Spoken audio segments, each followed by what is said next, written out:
खोर्धा पौर परिषद 18 number ward अंतर्गत गुरुजंग टांगी साही नुआगाँ मुख्य रास्ता एवं समस्त पलटि मरण जंता। रास्ता सारा बड़ बड़ गात होइथिबारु दैनिक यातायात करथिबा लोके दुर्दशा भोगुछंती।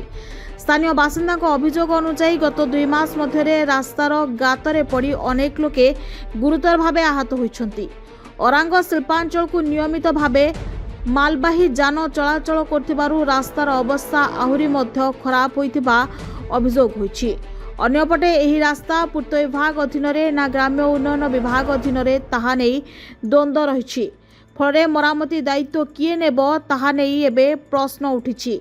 तुरंत रास्ता मरामती सह स्थायी समाधान करने स्थानीय लोके जिला प्रशासन निकट में दाबी करिसेंति।